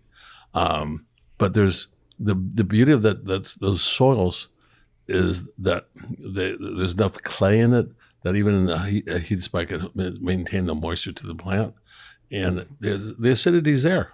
And as these two wines on the attain age. I always look at the Rossi as a little more accessible. This is more austere. Is it more serious? Is it? It's Napa, so it has to be serious. we charge the same for the Sonoma and the Napa, so they both have to be the same level of seriousness. No, but it just that was the experiment in terroir. You're tasting the Rossi Ranch. On the Rossi, you taste Oakville. You taste Oakville through every one of these wines. From the field blend has that same strong acidity in your mouth. Wow. And also, I think that there's that, that whether it's austerity or just recognizing, I think that savory kind of quality, that there is that mouth-watering texture to it, and whether that's, people kind of talk about minerality, but I do sort of feel like there is this sort of, you can taste, if you taste like mineral water, right? Like you can almost, there's like a flavor of the mineral in, and I think that that's captured in these wines. Well, it's why I asked about the oak in the field blend. I think that if you had done 30% new oak on a Sonoma version, or or a warmer site or whatever that doesn't hold that acidity, like it would have showed. You almost have to do it on those wines to just get it to. Well, they're sort of like a massage, right? Like equal and opposite pressure in a sense. Like interesting. To be able to have that sense of balance in the wine. I always talk about wines as like a room. And, we want to make sure there's enough furniture in there that it doesn't feel like a cavernous echo. I've never heard that before. I like that, yeah. I like both that. of the equal pressure from inside and out, and the. Well, I guess like it's that. sort of, that's like the sensory part of what we do. And, I think that is one of the reasons I love this whole thing, because, what other thing do we get to do that we use our entire bodies for? Yeah. Literally our entire bodies. And, it was a bit arduous during the pandemic because it was trying to explain to, my family, like, no, my body needs to be there. Like my face has to be there. Well, the vines want to see you. They call to me. It's an amazing sight. The soils, there's a redness to them, similar to Monte Rosso, not that dark purple red. Then you get up the summit. There's a little more clay in it, so it's a little bit browner. But the real key there's Winemaker's Dance by David Howell. David Howell and the other, what's his name? Jonathan Swinshot. Yeah. Spin something. And we'll put it in the show notes. It's an incredible book, and Jonathan is from Connecticut, and unfortunately I think he has a hard time walking at this point, but an incredible geologist. And they talk about where you have behind us is Stagecoach. Below us is Screaming Eagle, and from Stagecoach to Screaming Eagle, there's a series of slides, and there's what is called core stones that are these huge chunks of basalt that will fill up. A single rock would fill up this room. Yeah, there are amazing rocks out there that have migrated and slid down into the Screaming Eagle and Groth and Gargiulo and Rudd, and it's that if you think of that minerality that you get from the wines from Muchas Piedras, same rock, but this is just, instead of this all broken up, This is we're here, man. Wow. They're the cornerstone, they're the cornerstone of the building of that soil, and it's there's the minerality that gives it all, because it's maybe because it's in these bigger chunks, is more it's expressive, but it's bound. And it gives it off as the wines age. Yeah, and when we were recently doing some interplanting in the Summit block, and we excavated some of these stones, and what was really interesting is I have actually one at my house that it's because as these core stones decompose, that's what the stone is comprised of, and it's these stratified layers where you can see the water has gone in between these layers, and it's sort of decomposing in these layers, and it's just sort of sloughs off. It's amazing. And these big rocks, you'll see roots through the middle of them. Mm-hmm. What? Yeah. Yeah. They find these little kind of fissures and pathways. Because this is cooling lava. Yeah. And so the air vents coming up. And if you think of because lava is porous. Right. And I really, you think about what lava, what volcanic soils does to the fruit that you eat in Hawaii, the mango or the papaya that you eat there. There's such a brightness to the flavors. Same thing happens here. There's a real brightness and a real exactness to the flavors of the wines. But then I'm prejudiced. I live in a volcano. It's beautiful. That is gorgeous. I hadn't had that. Well, once a year when we bring it to the tasting. I'm supposed to bring 23s, right? Can't remember. 25. Oh, 25s. All right. 25s. Yeah, it's barrel stuff. It's all the winemakers. Even too young for Brian to drink. Well, that's the thing. I've never been good at that. Where I think winemakers have a special skill where they can see the future. See the future, yeah. And when you're trained as a somm, you're capturing a moment in time of that wine in front of you on that day. So that's why I always admired Isabel's abilities to say, you know what, I know what it tastes like now, but I can tell where it's going. And well, I think that it is an interesting endeavor to really we find ourselves. So often, right? Okay, so we're sitting at a table and we're in 2015, we're in 22, we're in 23, and we're talking about the 26 vintage. It's all of these different timetables all at once. Yeah.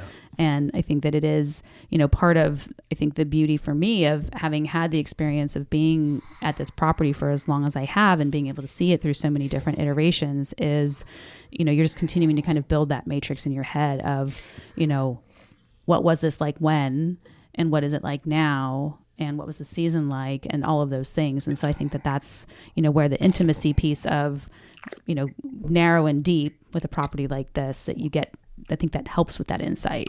Yeah. Have you tried this yet? The cab? Yeah. No. Not this vintage, no. Try this. Has this been released? No, so this will be released in the fall. Yeah. Yeah. So we just released the field blend. That was just sent out to our peeps. So yeah, we tend to sell out of that one pretty quickly. Yeah, how do you guys work that? Is it a wine club or is it a release and then first come, first serve? We do have like a wine club and sort of simultaneously kind of the same sort of thing. We try and get it to our wine club people first, but then it's, kind of open season. Right. The rarity of finding such a distinct red fruit characteristic in a Cabernet. In a dark, And it's interesting because pops that like that mid palate and finish. And it's funny too, where like for me, like on the nose, like always interesting to me where the nose can smell really red, and then you have it in your mouth, and then suddenly you're tasting this black fruit, and then it kind of comes back around and is red again. The way it sort of morphs and changes, but has a really precise flavor. I mean, that's the difference when people are kind of like, well, when they talk about it tastes like, it's about the concentration of flavor. And it's like, if you want to know what people are talking about, you need to taste a wine like this that has that sort of concentration of flavor and specificity to it, because that helps turn the light on. It'll help you see it in other things. 100% cab. That was easy. Yeah. Jen gets the best blocks. No. But the whole she does. Well, I mean, they're all excellent Yeah. blocks. But the beauty of He says that to all the winemakers. You got the best blocks. I got the well, I mean, we do try and, I mean, I will the say, check clears. yeah. no. Mary gets the best blocks. Yeah. No, Mary was the beauty of doing this project when we started it, 2008, 2009, somewhere back in there. Seven. Late 6, early 7. So I know. that in redeveloping this piece of property and designing it, everything is basically in 2-acre blocks. So the whole property is designed for an estate program that you know that there's 428 with the Saunders Cab Franc, or 428 with the 169, or 110R with the 169, or the Clone 4 from three different areas of the vineyard, so that you have all these different flavors to this palate. Is that a common thing? And I'm thinking sort of the Napa Vineyards Stagecoach is the one that comes to mind, which is essentially built for mostly selling fruit. Is that like how it's usually done? These sort of like 2-acre units building it together, or is that sort of like you guys sort of innovated that one? I've never heard of that. I think they tend to be larger parcels. Right. I mean, I know, back when Jan was planting it, there was sort of the early contracts where it was kind of like, hey, well, what do you want? How much do you want? Where do you want me to put it, kind of thing, and so you had a long-term arrangement, in that sense. But, I would say I haven't really encountered another vineyard where by design it's sort of 2-acre parcels, and where there is the willingness to, split things up make it complex in the vineyard. Yeah. Well, it originally was done. Water was a determining factor of the size of the blocks and how much water we, quote unquote, didn't have at that time. And you have to realize that this vineyard was originally planted in the last century, in the 80s. It was really planted in the 17th, but yeah, 19th century. 19th century, yeah. But that there it was set up sort of dry farmed. There was no maps that we did on where the water went. We had no idea where the water. We knew where the wells were, of course, but where the water was flowing through the property, because there was no documentation of what was done, and everything was just sort of added on top of each other. And so this was the beginning of documenting everything. We did find out that water was going around in a circle in one spot, and that's why they thought there was more water available to the vines than there really was. And it's not really a water-rich area. We do have, since my tenure there, we did drill a new well, and in that well, I gave a copy of the Winemaker's Dance to the geologist that was figuring out where to set the well, and he found it really amazing, trying to understand the insanity of the geology there because of the landslides over the period of the years. And we had a great well, but then after about 10 years, it sort of petered out a little bit, and so fortunately, an adjacent piece of property was purchased that has this incredible well, but the water is very mineral rich, incredibly mineral rich. And the more we pump it, and the later we get into the summer, the funkier it gets. What do you mean funkier? Iron and other chemicals that are coming out of the volcanic strata. So like ultra hard water. So when you look at the emitters, you see like crusty, staining, almost orange and white. Orange from the iron. Yeah, from the iron. And by having these two wells, it allows us to maintain, and they're in a different strata. They're running from a different aquifer because it's two distinct. Both of them have iron in it. This other one, it's just who knows. It's close to 1,000 feet deep, so it's down into the bottom of the valley floor. Yeah. Who knows what's going on? Who knows what's going on? We know what's going on because we have to deal with it all the time. Yeah. But I imagine that water does not run clear. No. Yeah. No, it doesn't. And you don't want to. There's nothing wrong. It's not poisonous at all to drink, but the flavor. Well, the iron water is really hard. Iron hard water is really hard on your body. Yeah, I mean, I think anybody who's grown up on well water, they kind of know. There's some the silica aspects of it really stains the glasses and your teeth. Yeah. Drives the Psalms crazy trying to wipe those glasses. Well, and the sinks. I mean, I remember my cousins lived on a farm out in Petaluma, and their sinks always, when you look at those old farmhouse sinks that have like the red drips to it. Yeah. Mm-hmm. But the soils are such, the organic matter that we've on our farming practices are such that we don't water that often. And we have the ability to be able to keep it up until the time of veraison, to have it be dry farmed up until the veraison, and then at that point on, you're running a marathon, and that's when the heat starts. So you got to know how to deal with it. Mm-hmm. Cab's great, Jen. Oh my God, these wines are fantastic, and I'm bummed that the only time I've really had the wines is at Diddy's cheese party was random bottles that I would get to try, because the wines are fantastic. Well, maybe if we talk to her at the end, I'll take you as a +1 to that tasting. I would be down with that. You could serve everybody.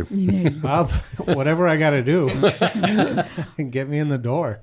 Well, I mean, if I would sort of jokingly say that it's I have this sort of negative craft, right? It's like, if these wines weren't great, then I'd really be in trouble, because the fruit is amazing, the site is amazing, and it's really just about not messing it up, right? No pressure. We kind of feel that here too. Yeah.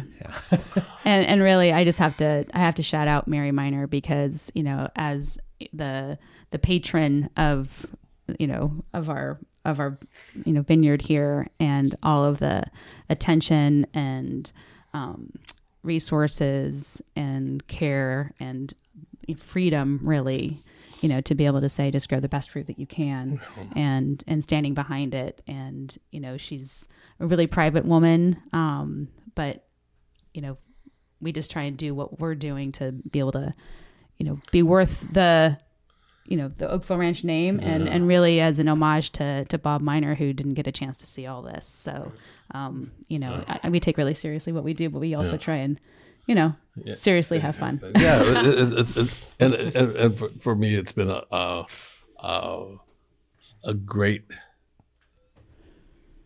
to be able to go into this piece of property. The first time I went through it, there wasn't a blade of grass out there. It wasn't. There was no concept of organic farming. But and driving you're driving by Mary's house, and the gardens are just really lush, and stuff. Everything was farmed organically, was grown organically down there. But then as soon as you got into the vineyard, there was it was as hard as this table, and to be given this palette to be able to express all the different things that I've learned over the last 30 years of growing grapes, or 40 years of growing grapes at this point, to have it to produce a wine like this that is a sense of place. How long did it take after you got there to where you were like, all right, this is starting to turn the corner?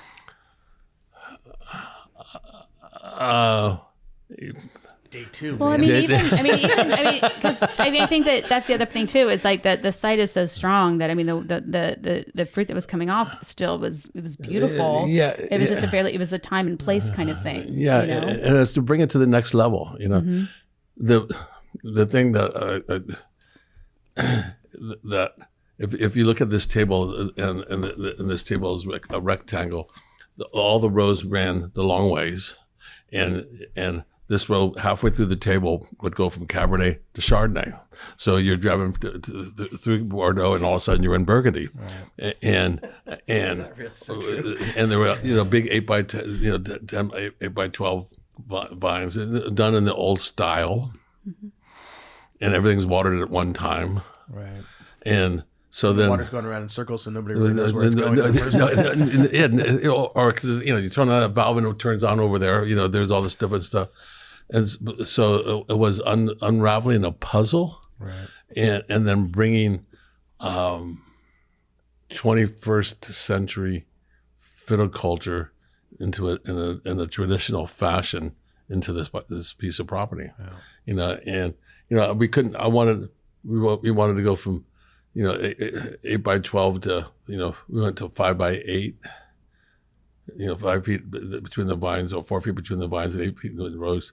And then we found out we had enough water. We could go down to 7 foot, which on an organic format is ideal because you make one pass with the tractor. And so I was doing mowing, cultivations, and then when the idea of crimping, and presenting this to Mary, said this is another idea what we could do to help increase the organic matter. Go for it. Give us. We had the tools to be able to do that with it. Nice to have someone who actually believes in that stuff, that owns the property. Yeah. Yeah. And in this tough environment to support it. Right. But the wines speak for themselves, and the fruit is not the most expensive fruit in Napa, but it's better than the most expensive fruit in Napa. There we go. I'm glad you said it. Well, you remember the old wines that we have, and that you drink some of the older wines from there's still this terroir, but they're a little more rustic. This is, there's flaws, there's blemishes, but it's not a rustic wine. Yeah. That's gorgeous. How do you get these wines, Jen? How do people purchase these? Do the Sheila Do you part guys of this. even- Oh, right. Oh, no, I got Do you to. do any distribution, or it's just A little mostly- bit more and more. I know Sheila's out there, trying to find the right. So when she took over in, I think it was 2011, the brand was a lot bigger. I think we were doing about 2,400 cases, and we were in a lot of different places. Maybe we shouldn't have been necessarily. And so we kind of pulled back and now, slowly but surely been finding the right partnerships in different places. Right. But Sheila Gentry is our GM. She's the gal who connects everybody to Oakville Ranch, and she holds the keys to who gets what, when, where, and how. I just make sure it's where it's supposed to be and that it's delicious. That's good. But oakvilleranch.com is probably the best place to go. We're in, various places, but not in all places because obviously it's not very much wine. So. Oh. And I think you can arrange a tasting. Yeah, we're pretty limited, but Yeah. you always reach out. I mean, we don't do any tastings on the weekends. That's one of the things that's kind of, a little bit unusual just because it is a residence as well. And we do all of our tastings down kind of by the residence. And Mary loves running and walking through the vineyard. And from one end of the vineyard to the other is probably a mile and a half. That'd be more Oh, more than that, I think. From her house to the end of the Invariably, I'm getting like a text and it's like, hey, I think there's an emitter blown out over here. Or, Oh, yeah. can you look at, there's this thing and it's like, oh my gosh. Sunday morning. And I always look at an emitter. It looks like a lot of water, but it's just it's a regulated amount of water. And Like, turn the water off. or the watering troughs for the coyotes aren't filled up. Because then the coyotes go in and chew on the drip hoses. Yeah. Oh my God. And then we were visited by a bear for And the mountain lion too. Mountain lion and the Bobcats. boars. The The boars boars. came in and tore up her Wow. all this stuff that happened after the fires. It's on the edge of civilization. It's up there. Yeah. It's out there. Yeah. Well, you'll see because you'll come up. The Vaca range, I always look at then from there you go over into to Vacaville, or you go a little bit north and you're in Lake County, and sort of a different attitude. Yeah, What that's gets you weird out to there, think that Brian? you're up that high and then if you go down the other side, you're in Vacaville. Basically. Yeah. Or like Yeah. woodland. Your winters, like Lake Berryessa. Right. Yeah. Cool. All right. This has been Thank you for sharing the wines. Yeah, and bringing the Chardonnay. That And was that awesome. freaking field blend is amazing. And the Cab Franc and the Cab are amazing. And the rosé. And the rosé, I know. We were saying it kind of got a little Bandol vibe to it. It's got great texture and mouthfeel to it. Yeah, I haven't tasted it. Let's rinse you out a little bit. Keep it a little rinsey. Now I'm gonna rinse you a little bit. Yeah, thank you for letting us take a little Grenache out of there. We're really lucky. Well, Yeah. Phil gets to go first, so it's, I pick it last. Well, it's the figure that- coolest thing because, we have a lot of Grenache from Sonoma. And then when you kind of blow people's minds when you pull out that bottle and open it up, and it's a very different representation of what is happening over here. The flavor profiles are so different. The aromatics are different. It's really fun. when I think especially being able to know, kind of that you're using the same plant material and being able to have, the sama and then go, oh, wait a minute. This is the variable is location. Yeah. So we only do the rosé, we did the first one in 2020 for obvious reasons. And then 23, there was a little bit more fruit and we had enjoyed it. So it's, not, You're ready for some more this year. if the If the things Grenache, shake out. if the Grenache says so. If the Grenache says so. Well, Exactly. who knows? We might be harvested in August 1st. We'd have to talk. Better not be because We're going to be all in at Isabel's Nîmes. wedding. Yeah. But might have to change her So wedding. it'll be Brian and Jen out there picking the grapes for us. No, that's not going to be my first time up there is picking fruit. I can guarantee you that. We keep him too busy here in the tasting room. He's not allowed out. Yeah, if I'm not coming to the wedding, I'm not picking fruit. All right, did we leave anything out? No, I don't think so. We got it all. I think we got it all. I think probably enough to edit a fair amount out. We don't. Well, They don't edit. Oh dear. we could, but we won't. Okay. Actually, Well, we can't, so we don't. It's probably-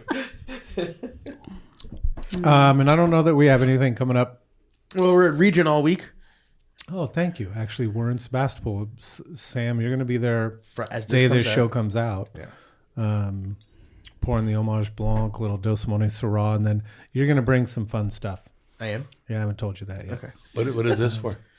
Region in Sebastopol, they're a wine shop in the Barlow. Oh, okay. And so they're pouring the Homage Blanc, but they're gonna have winemakers and I don't know what I call myself, tasting room manager. I'll be there on the 10th. Sam's gonna be there on the 3rd, and there's gonna be live music, food. Oh, cool. You're gonna bring Isabel there too. If Isabel is willing to come anywhere with me and talk to anyone, I will bring her. But it seems like when she comes here, she's very focused on making wine. Yeah. So we'll see what happens. But if she might be more willing to go with Sam than me. But we'll see. Yeah, we'll see. Yeah, because I'm going to have Cameron from the tasting room come play live music on the night I'm there on the 10th. So if you live in Sebastopol, live near Sebastopol in Sonoma County, you want to come try some wine and have Acre Pizza from next door. And I'd love to have you out 5:30 to 7:30 on the 3rd and the 10th. Okay. Yeah. 2 Fridays. 2 2 Fridays. Yeah. And then if you just want to go try the wine, you can't make it on those days. They're going to be in there. They have all those machines like we had at the Fairmont. So you can go dispense 3 ounces, 6 ounces, whatever you want. Cool. Good opportunity for people in Sebastopol to try some Moon Mountain District and some Sonoma Mountain wines. Yeah. All right. Anything else? Should we speak for Bart and Danielle? Go to their websites. I think their clubs are out. Who knows? So why didn't they show up today? It's Monday. Various reasons. Bart is helping his mom, and Danielle is helping Quinn, who had too much Tres Leches cake at the dinner party on Saturday night and is having some trouble digesting it all, it sounds like. Lactose intolerance. Yeah, there you go. Yeah. It's, Tres Leches was too many leches, apparently. He needed a dos leches. Dos leches. Maybe no leches. Thanks, Jen. Totally appreciate it. And Phil, of course, thank you for showing up and Thank you for dropping the knowledge. Now I have some actual stories in my back pocket that I can share. Never mind. I've told you all those things. You just didn't believe me. Legend becomes fact sometimes. There's nothing you can do about it. Cool. Thanks for listening, everyone. We'll look forward to talking to you next week. Review. Subscribe. Review if you have a positive review. If you want to you know what? We've finally gotten a couple of bad reviews, and I love it. I love people talking shit. But we're not going to respond to them. No, of course not. Yeah. Maybe on air. But that means they have to listen. You drop a bad review, listen to see if we respond, but on the show. Then you're a chump anyway. Exactly.